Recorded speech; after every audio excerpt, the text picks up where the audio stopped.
찬송은 120번 성탄절 2번 말씀을 교도하겠습니다.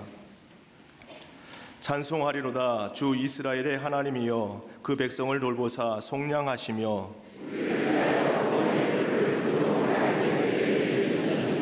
이것은 주께서 예로부터 거룩한 선지자의 입으로 말씀하신 바와 같이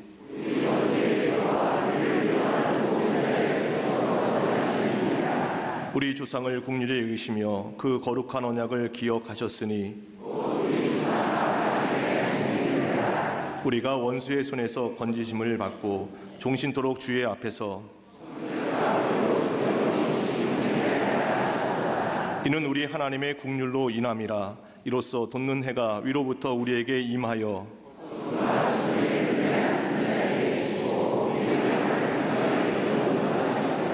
그러므로 주께서 친히 징조를 너희에게 주실 것이라.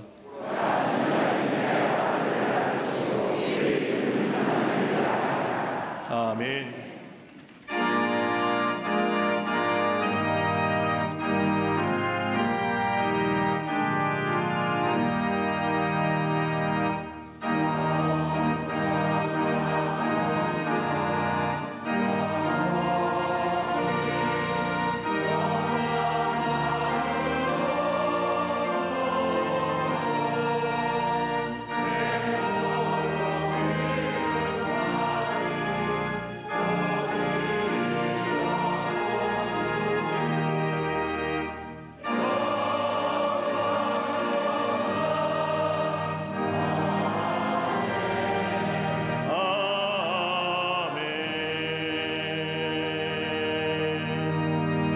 전능하사 천지를 만드신 하나님 아버지를 내가 믿사오며 그 외아들 우리 주 예수 그리스도를 믿사오니 이는 성령으로 잉태하사 동정녀 마리아에게 나시고 본디오 빌라도에게 고난을 받으사 십자가에 못 박혀 죽으시고 장사한 지 사흘 만에 죽은 자 가운데서 다시 살아나시며 하늘에 오르사 전능하신 하나님 우편에 앉아 계시다가 저리로서 산 자와 죽은 자를 심판하러 오시리라. 성령을 믿사오며 거룩한 공회와 성도가 서로 교통하는 것과 죄를 사하여 주시는 것과 몸이 다시 사는 것과 영원히 사는 것을 믿사옵나이다. 아멘.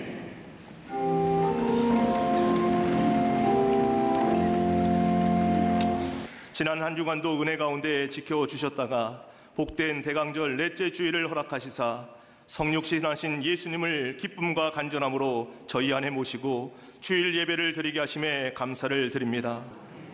늘 염려와 근심으로 옛사람의 속성을 벗지 못하고 보이는 땅의 것을 추구하며 살아온 불신앙의 삶을 회개하오니 긍휼을 베풀어 주옵소서. 십자가 보혈의 능력으로 온 성도들이 정결하게 되어 거룩한 예배자로 부름받은 감사와 기쁨이 충만한 주님의 자녀들로 인도하여 주옵소서.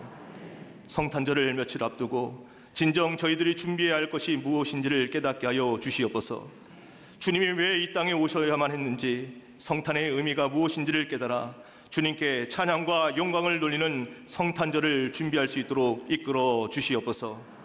동방의 박사들이 예물을 정성껏 준비하여 주님의 오심을 맞이하였듯이 저희들도 형식만이 아닌 귀중한 예물을 준비하여 주님의 오심을 맞이할 수 있게 하여 주시옵소서.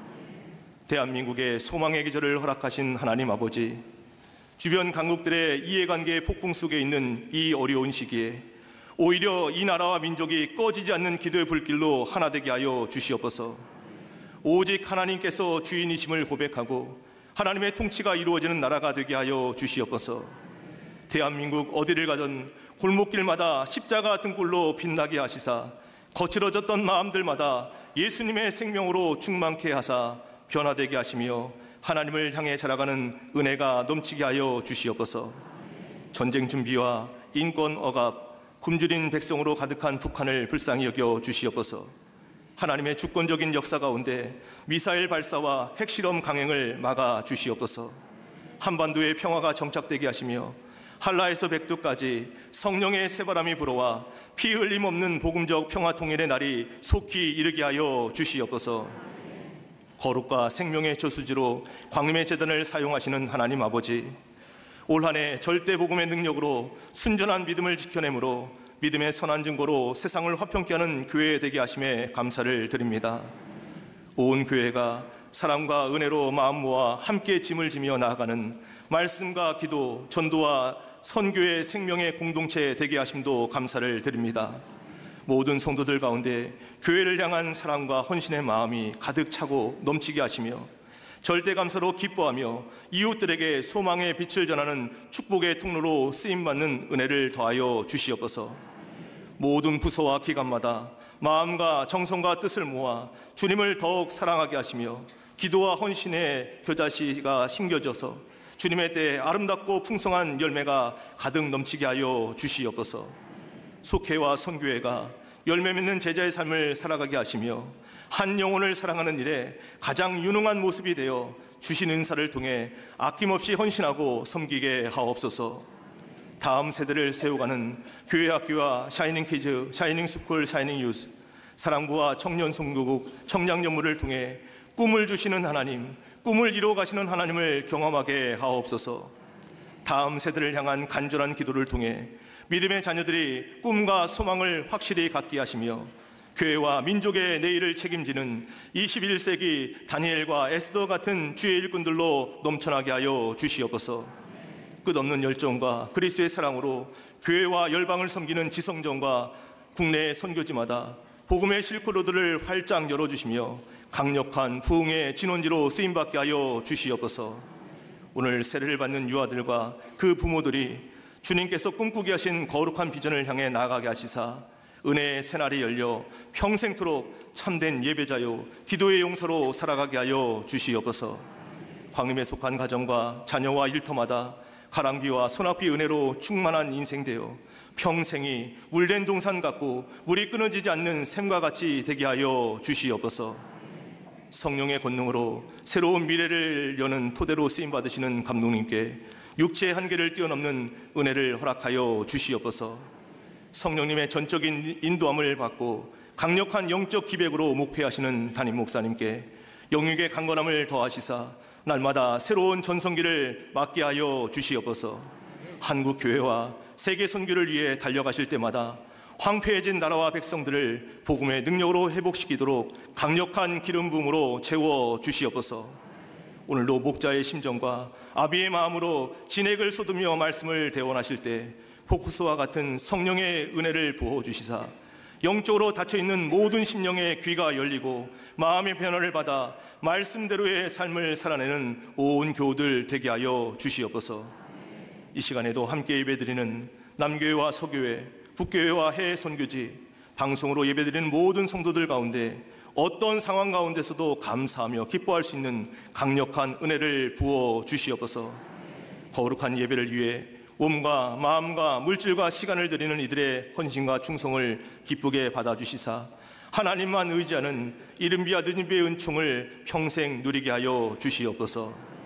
병상에 있거나 여러 사정으로 출타 중에 있는 교우들에게도 하늘의 신령한 은혜로 충만케 채우시사 상한 심령이 위로를 받고 병든 몸이 고침을 받으며 낭망한 영혼이 샘을 얻게 하여 주시옵소서. 큰 기쁨의 좋은 소식을 감사와 겸손과 믿음으로 찬양하는 갈릴리 성가대와 오케스트라의 찬양을 통해 하나님 홀로 영광 받으시고 저희 마음이 활짝 열려 위로부터 내리시는 신령한 은혜가 넘치게 하여 주시옵소서. 오늘도 저희 예배를 기뻐 받아주시는 우리 주님 예수 그리스도의 이름으로 감사하며 간절히 기도드리옵나이다. 아멘.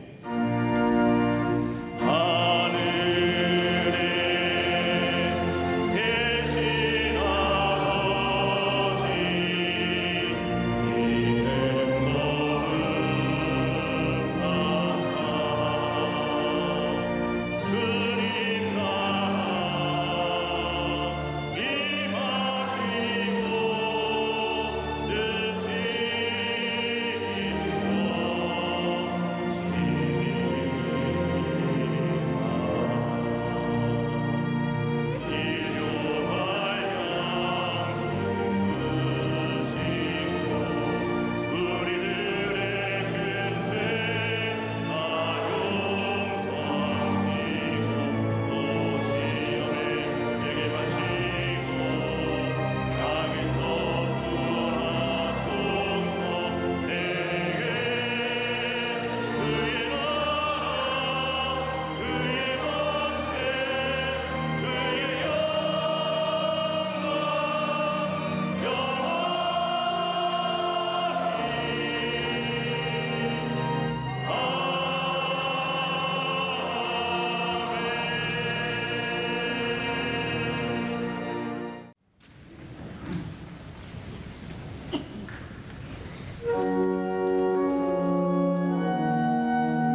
우리의 삶의 여정을 뒤돌아보면 슬픔과 좌절 속에 일어나지 못할 때가 많이 있었음을 봅니다.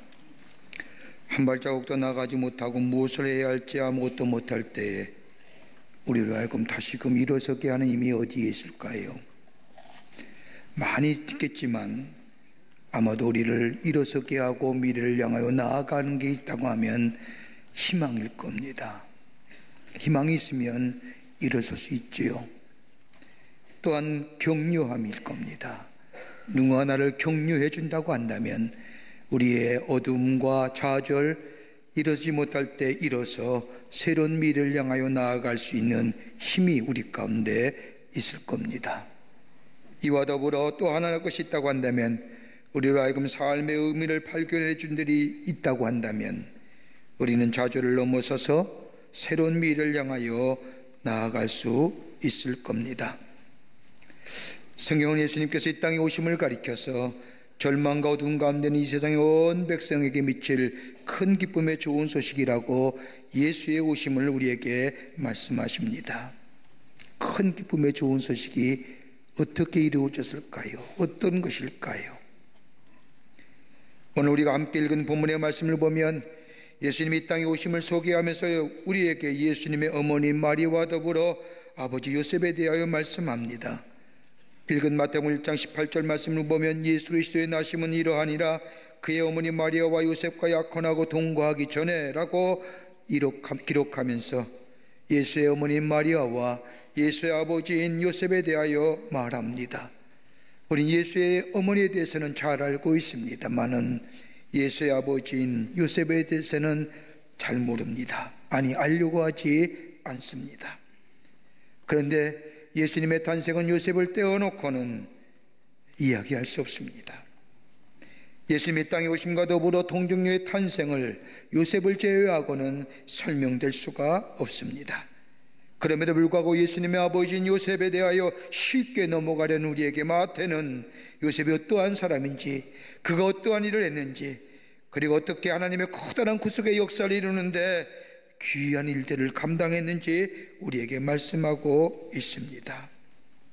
예수님이 이 땅에 오심을 기다린 이 대강절 네 번째 주일에 요셉의 아버지가 예수님의 아버지 된 요셉이 어떤 일을 했는지, 그 어떤 구원의 역사에 동참했는지 본문의 말씀을 가지고 함께 말씀을 나누며 그 예수를 기다리고 그 예수를 우리 가운데 모시고 사는 이번 대강절, 곧 오시는 성탄절이 되기를 바랍니다.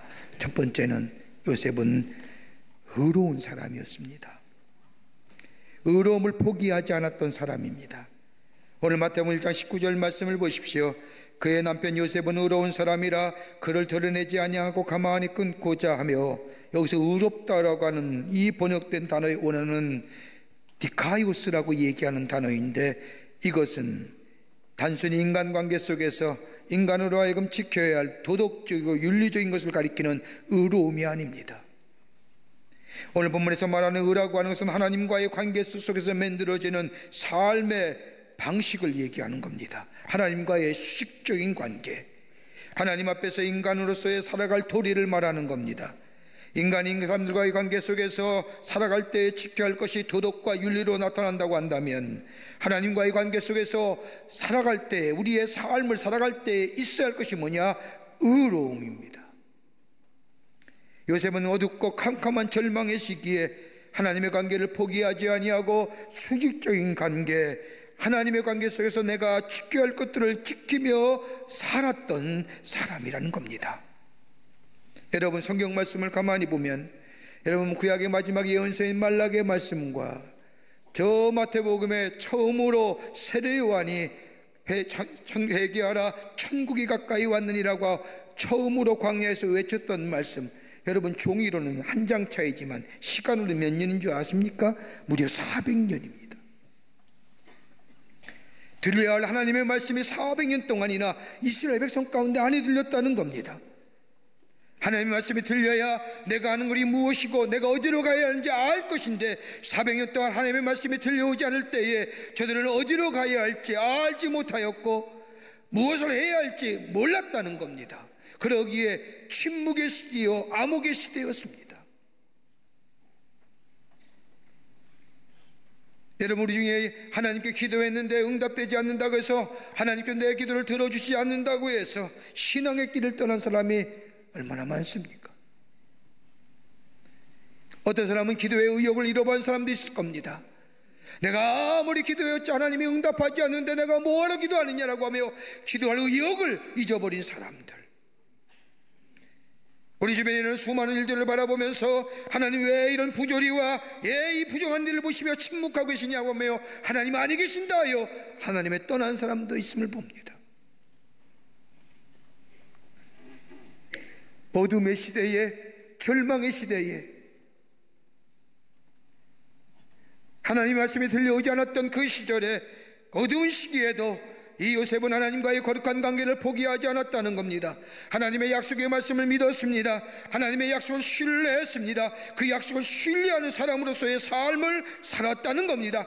자신의 마음에 떠오르는 생각이나 세상의 조류에 따라 사는 것이 아니라 하나님의 신실하신 약속을 따라 그 약속을 믿고 믿음으로 걸어갔다는 겁니다.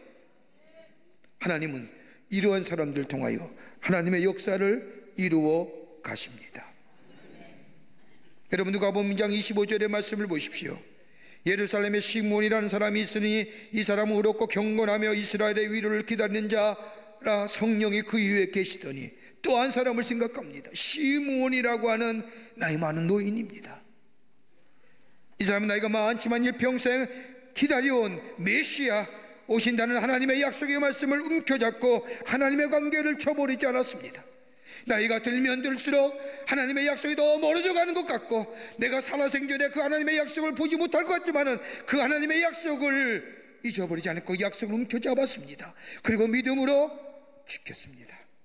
세상이 어둡고 세상이 절망스럽고 모두 다 자기의 마음대로 자기의 생각나는 대로 세상에 따라 살지만, 이 시몬이라는 노인은 그 하나님의 약속을 말씀 붙잡고 약속에 따라 하나님과의 수직적인 관계, 의로운 삶의 삶을 저버리지 않았다는 겁니다. 그랬더니 그 나이 들기 많은 노인에게 메시아가 찾아오셨습니다. 하나님을 만나는 어떠합니까? 성경에 우리는 절망 가운데 살았던 또 하나의 여인, 무려 결혼한 지 7년 만에 남편이 죽고 무려 84년 동안 혼자 살았더니 낫나? 그녀는 역시 하나님의 신실한 약속의 말씀을 붙잡고 희망을 포기하지 않습니다.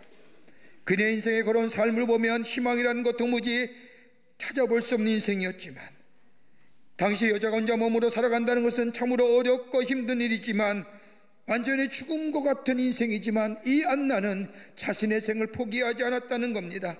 하나님의 거룩하심을 믿었습니다. 하나님의 사랑을 믿었습니다. 하나님의 자비하심을 믿었습니다. 끝까지 붙들어주시는 하나님을 믿으며 성전해지며 금식하며 기도하며 하나님과의 거룩한 관계, 하나님의 약속의 성취를 바라보며 주여 내게 이루어 주십시오라고 그 소망을 버리지 아니할 때에,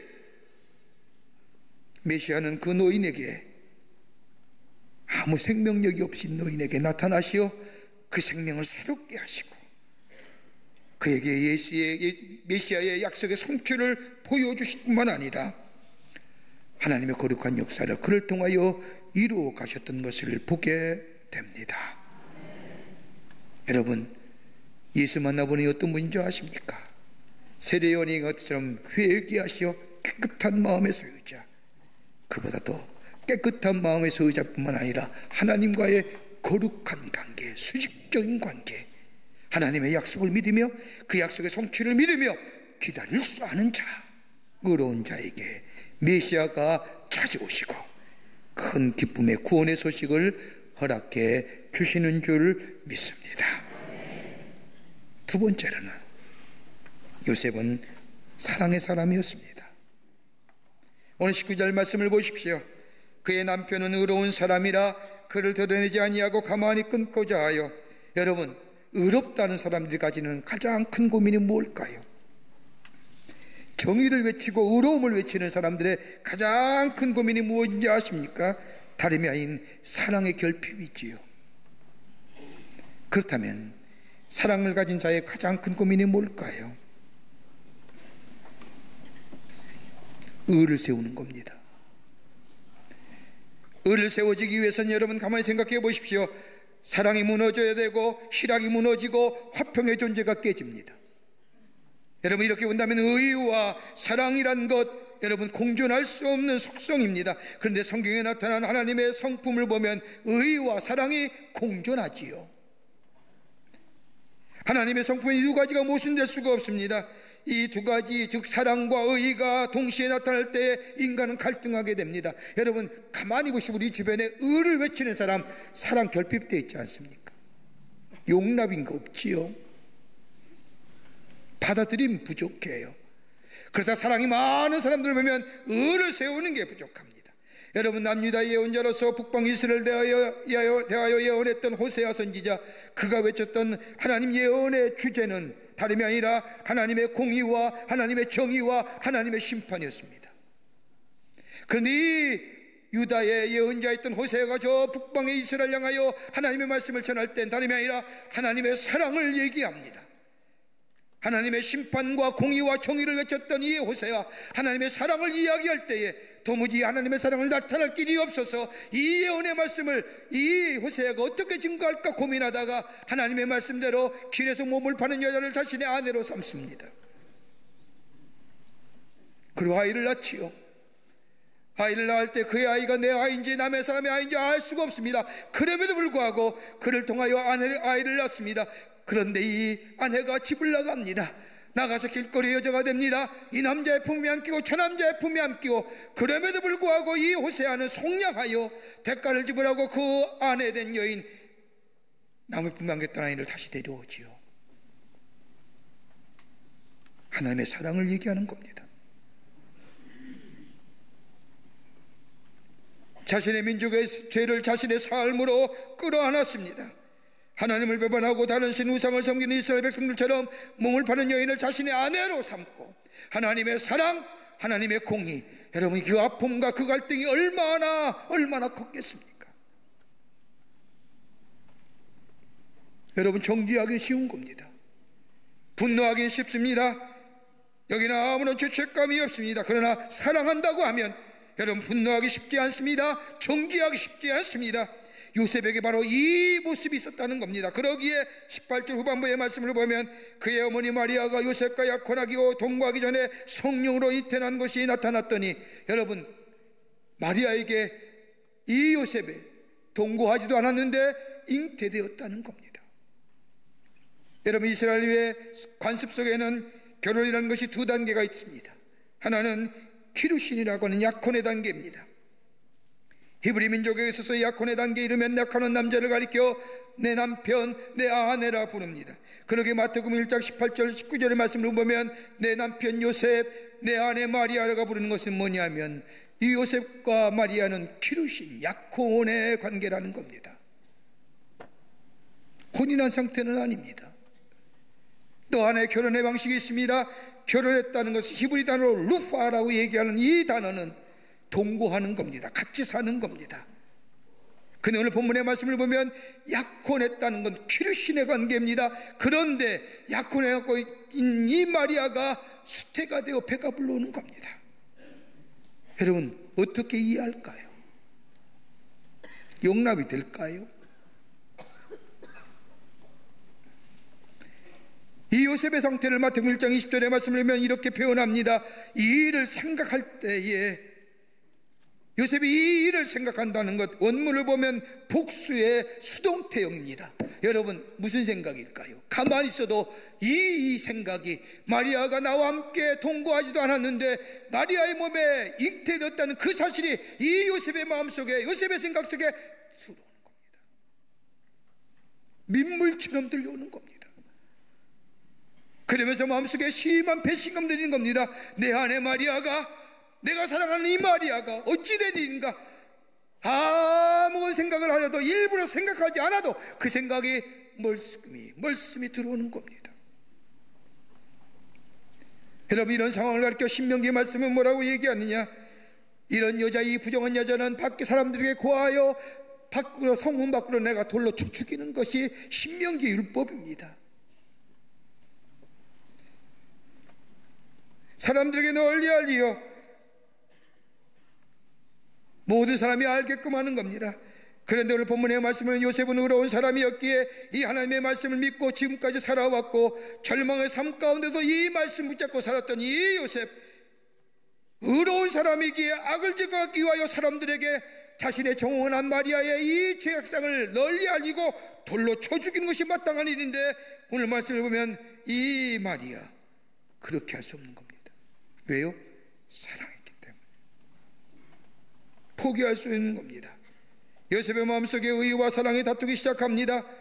이 갈등을 보고 있었던 이 요셉, 그러기에 19장 후반부의 말씀을 보면 그를 드러내지 아니하고 가만히 끊고자 하여, 가만히 끊고자 하는 겁니다. 사랑하기에 드러내지 아니하고 조용히 죽이지 않고 끝까지 사랑하는 모습으로 살피고 보살폈다는 겁니다. 여러분, 사랑하는 자에게 단호하게 의를 적용할 수 있을까요? 사랑하는 자녀에게, 사랑하는 사람에게 의의 칼을 들이낼 수 있을까요? 사랑하는 사람에게 정의라는 것이 쉽게 적용이 되던가요? 여러분, 사랑하는 사람에게 의를 드러내고 정의를 적용한다고 한다면, 쉽게 의로움을 적용한다고 한다면 그 사람은 사랑하지 않는 사람입니다. 사랑하는 사람이 의와 사랑 안에 갈등과 아픔을 일으키게 됩니다. 여러분, 이 사랑과 의의 두 가지 모순점 어떻게 해결할 수 있을까요? 하나님만이 사랑과 공의를 함께 가지고 계시는데, 하나님은 이 공의와 사랑을 함께 나타나시는 것이 다름이 아니라 공의를 위하여 그 사람의 죄를 대신 져주시고, 대신 져심으로 죄를 사하여 주심으로 당신의 사랑을 보여주시는 겁니다. 사랑하는 사람이 죄의 저주를 받지 않도록 자신이 그 죄를 스스로 짊어지는 겁니다. 그리고 그 사랑하는 사람에게 자유를 주고 더불어서 하나님의 공의가 드러나는 겁니다. 그것이 뭐냐? 예수 그리스도의 십자가입니다. 아들을 십자가에 못 박기 위하여 이 땅에 당신의 아들을 보내셔서 하나님의 공의로 바라본다면 심판받아야 할 우리들, 그럼에도 불구하고 우리를 사랑하시기에 대신 예수를 이 땅에 보내주셔서 우리의 죄를 대신하여 십자가에 달려 돌아가게 하시고, 그로 인하여 당신의 사랑을 그 예수 그리스도의 죽으심을 통하여 우리에게 보여주신 것, 이게 십자가요. 이것이 바로 성탄입니다. 하나님의 공의와 사랑이 이 땅에 나타나 보시기 위해서, 하나님의 공의와 사랑을 우리에게 보여주시기 위해서, 오늘 요셉 보십시오. 그대로 그 모습이 일어나는 거지요. 포기하지 않습니다. 사랑을 가지고 있는 사람은 고통과 아픔을 함께 가지고 있습니다. 요셉의 이 두 가지의 마음, 그러면서도 의로움을 지키면서 사랑하는 마음을 포기할 수 없는 마음을 가지고 조용히 그녀와의 관계를 끊고자, 그녀가 의 길로 보내고자 요셉 고민하던 그때에 뭐예요? 주님이 찾아오시지 않습니까? 어느 자에게? 사랑하는 자에게. 오늘 주님을 사랑하는 마음, 이웃을 사랑하는 마음, 그 사랑의 마음 속에 우리 주님이 찾아오셔서 메시아를 보게 하시고 기쁨과 평강의 삶, 주님이 주시는 축복의 삶이 임하게 되는 줄 믿습니다. 그러게 성탄절에 사랑 나누는 거예요. 끝으로 메시아의 오심을 증거하는 삶으로 살아갑니다. 마태복음 1장 21절과 22절의 말씀을 보십시오. 아들을 낳으리니 이름을 예수라 하라. 이는 그가 자신 백성을 그들의 죄에서 구원하실 자심이라 하니라. 이 모든 일이 된 것은 주께서 선지자로 하신 말씀을 이루려 하심이라. 고민과 갈등하는 요셉에게 주의 천사가 나타나서 뭐라고 얘기합니까? 20절의 말씀을 보면 다윗의 자손 요셉아, 다윗의 자손 요셉아, 오늘 너에게 구원이 이르렀도다. 고민과 갈등하는 이 요셉에게, 그래서 가만히 마리아와 함께 관계를 끊고자 하는 요셉에게 하나님은 나타나셔서 주의 천사를 통하여 다윗의 자손 요셉아, 오늘 너에게 구원이 이르렀도다. 여러분, 다윗은 요셉, 이 한마디에 요셉의 마음속에 문제가 해결되는 거예요. 다윗의 자손 요셉이라는 이 외침에 다름 아닌 2000년 전에 저 다윗에게 너의 얘기했던 약속의 말씀, 너의 핏줄에서 인류를 구원할 메시아가 태어날 것이라고 하는 이 예언의 말씀이 바로 다윗에게, 요셉에게 이루어져 다윗의 자손 요셉아, 오늘 너에게 구원이 이르렀노리라. 놀란 거예요. 그뿐 아니라 큰 구원의 큰 기쁨 소식을 주셨다고 말씀하십니다. 하늘의 영광이요 땅에서는 기뻐하심을 입은 사람들 중에 전할 소식을 너에게 주었다라고 얘기하며 이 요셉은 그 주의 말씀을 받고 주의 말씀을 마음속에 믿고 나아가서 뭐예요? 큰 구원의 기쁨 소식, 메시아, 기다렸던 메시아가 우리 가운데 오셨다고 증거하는 하나님의 백성의 삶으로 살아갑니다. 어떤 자에게 매요? 의로운 자. 어떤 자에게 메시아가 와요? 사랑하는 자.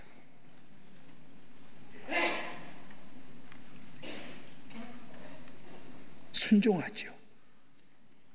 순종의 첫 번째 행위가 뭘까요? 요셉은 하나님의 말씀에 순종하여 마리아를 자신의 집으로 데리고 옵니다. 그리고 동정녀 마리아를 통하여 이 땅에 예수님이 오신다는 것을 이루어지기 위해서 예수님이 탄생하실 때까지 동침하지 않습니다. 만약 요셉이 마리아와 동침했다고 하면 하나님의 예언의 말씀은 손상되었을 겁니다. 큰 구원의 기쁜 소식.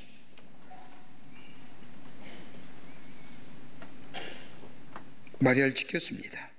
하나님의 약속의 말씀, 예언의 말씀이 그대로 이루어지기 위하여 요셉은 나를 통하여 이루어지도록, 하나님의 놀라운 역사가 이루어지도록 의인의 사람으로 자신을 지킬 뿐만 아니라 그의 말씀에 순종하여 끝내 예수가, 우리 예수님이 동정녀 탄생을 통하여 이 땅에 오게 하셨던 겁니다. 메시아 보는 거예요. 여러분, 뮤지컬 보스라고 하는 뮤지컬이 있습니다. 보신 분도 계실 겁니다. 스위스 한 시골 마을에 사람들을 싣고 마을과 마을을 다니던 버스였습니다. 산골 마을을 다니는 버스이기에 불가피하게 산을 넘어야 하는 도로가 있었습니다. 한쪽은 낭떠러지요, 다른 한쪽은 험한 줄령입니다. 이 길을 따라가야 다른 마을에 도착할 수 있는 길입니다. 버스를 운전하시는 기사는 능숙한 운전 실력으로 그 험한 길을 잘 운전하여 넘어갑니다. 그런데 상중턱을 넘어 한 마을에 다다랐을 때 갑자기 내리막길에서 버스가 브레이크가 터진 겁니다. 버스는 내리막길을 질주하기 시작을 합니다. 운전하는 사람이나 버스에 타고 있던 사람들은 모두가 두려움과 공포에 떨기 시작을 합니다. 그런데 내리막길을 가다 보면 브레이크가 고장난 그 밖의 차량들을 위하여 둔척을 만들어서 버스나 자동차를 쉬게 하는 방어벽이 있는 겁니다. 이 버스는 생각합니다. 기사는 생각합니다. 그래, 가다 보면 둔턱이 있지, 거기에 버스를 붙여서 이 버스를 세워야 이 안에 있는 승객들의 생명이 구할 수 있지라고 생각을 하고 버스를 조심스럽게, 브레이크가 파열된 그 버스를 조심스럽게 내리막길을 질주하고 갑니다. 둔턱이 보입니다. 이제 버스를 저기다 세우면 됩니다.